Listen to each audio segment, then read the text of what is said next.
everybody. Welcome to the Steckline Report.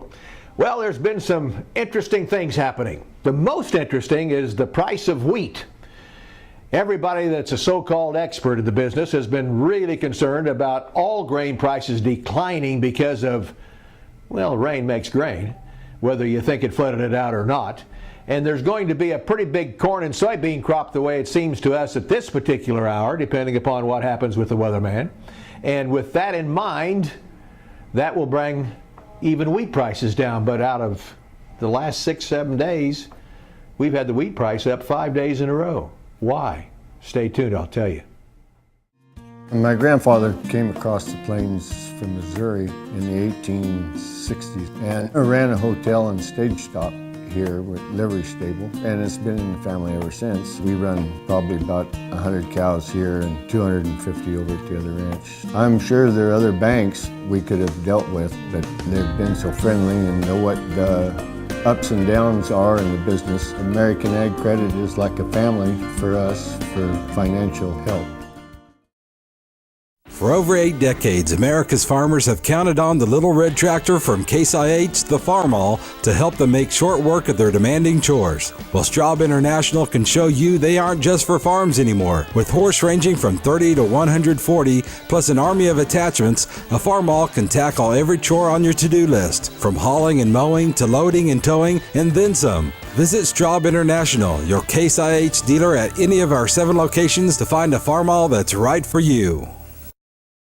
Good news, friends, for anybody in the wheat business, and you're looking at one. That's what we plant primarily and on the Ponderosa, and I'm liking the price situation holding as good as it is, because everybody, including yours truly, has had a kind of a down-in-the-mouth look at the future for grain prices in this country, because I think even though we had a lot of problems planting corn and soybeans this year, rain makes grain, and I think we're going to have a good crop if continued wet weather and nice cool weather is in this ball game, especially in the Corn Belt area.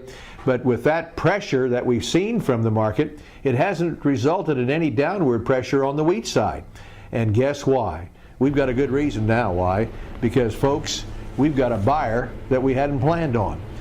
Brazil's trade ministry announced that they bought 555,000 metric tons of wheat in July. 555,000 metric tons of wheat. That's in 1 month. Last year at this time they bought 17,391 tons. So there isn't even any comparison. They're needing wheat, evidently.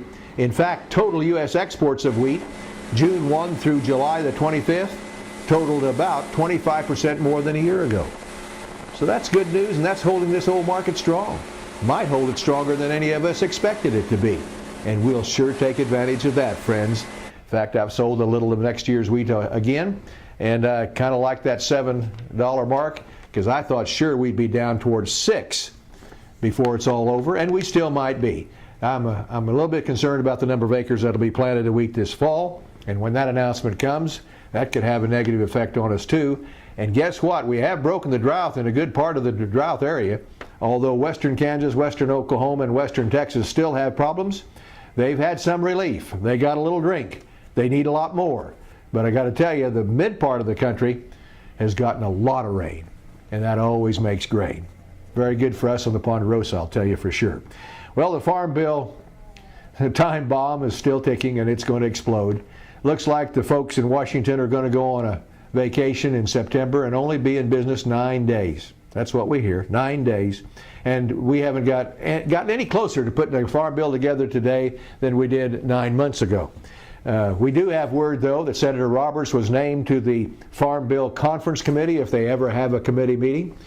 It's totally bogged down because some people don't even want to get a conference going. We understand some people over there in the House are in that particular situation, and Stabenow, the Senate Ag Committee chairman, is really upset about that, but she says that Cantor is really the one that's in opposition and has made it clear that he does not want a farm bill, though House Speaker Boehner appears to want one, so there's a House fiasco. Will they get it done? Doesn't look like it. What's going to happen? Who knows? Hey, if they don't get an extension or something by September 30th, there'll be a 1949 farm bill that we'll be facing. Surely they won't let that happen. But you can't tell what they'll do next when it comes to the folks in Washington. We'll keep our eye on them and tell you on the next Steckline Report.